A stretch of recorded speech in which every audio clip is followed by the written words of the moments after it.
Good day! Today we're going to report about steering gear. We are the group 3 of Bsmare 2B. So what is steering gear?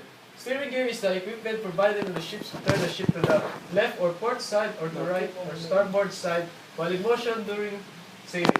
The steering gear works only when the ship is in motion and does not work when the ship is stationary.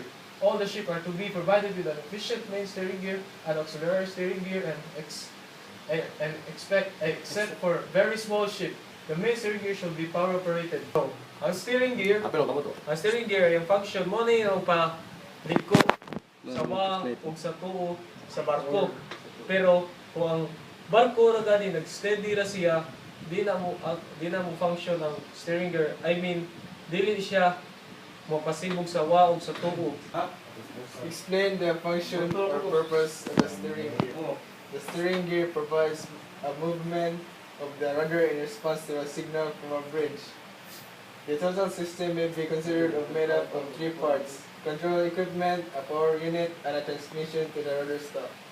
The control equipment conveys a signal of desired rudder angle from the bridge and activates the power unit and transmission system until the desired angle is reached.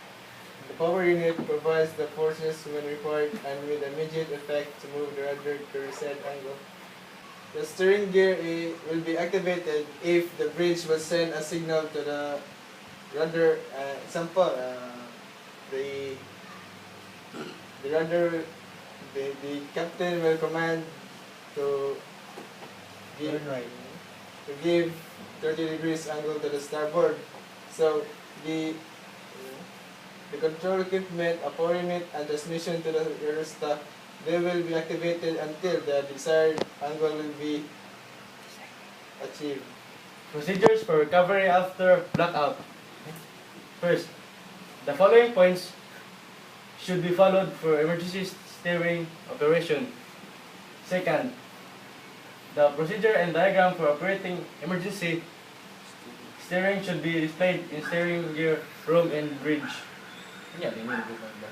Third, even in emergency situation, we cannot turn the massive rudder by hand or any other means, and that's why a hydraulic motor is given a supply from the emergency generator directly through emergency switchboard SOLAS regulation.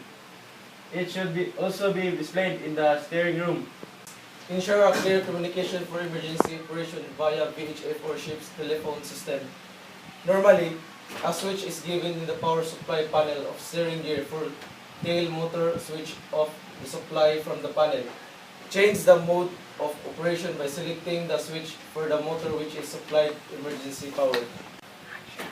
There is a safety pin at the manual operation helm's wheel so that during normal operation, the manual operation always remains in cut-off mode.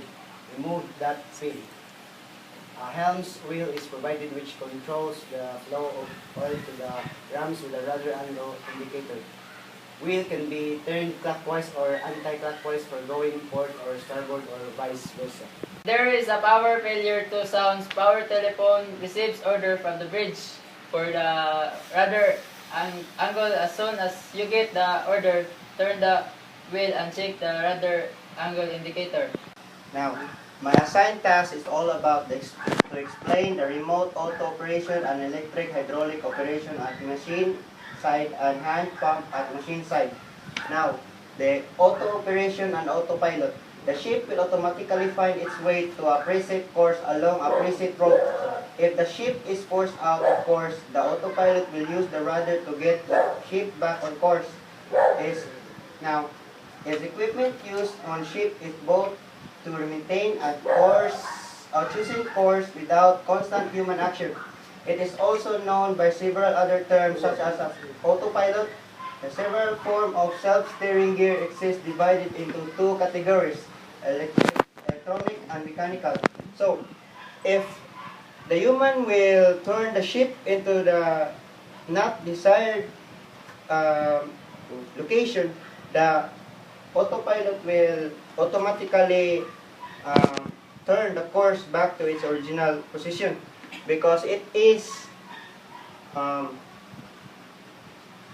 practically accurate to maintain the safety on board the ship.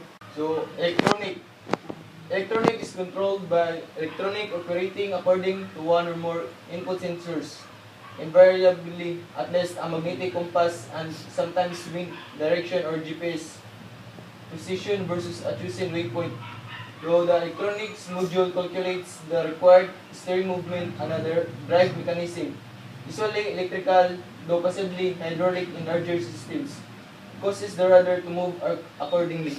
So this is the sample image of electronic marine autopilot. So the parts are compass control, RAM, it is where to connect to the helm, then the electrical wiring.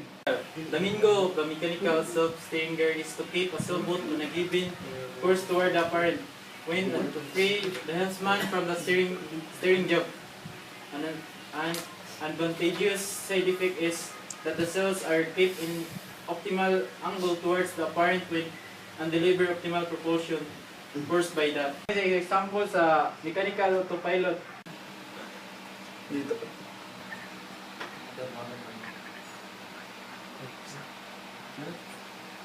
The follow-up electronic control is the variant of the manual type. It allows the rudder to relax the inner rudder angles, and the system will hold it there until you move it again. Second, is commonly used in modern installation since it uses a small control unit as transmitter on the bridge and is simple and reliable in operation. This is the diagram of electronic control.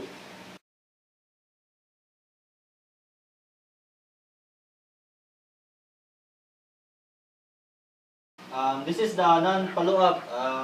It's totally manual control of the rudder movement from the wheel hose or in emergency situation from the steering gear compartment.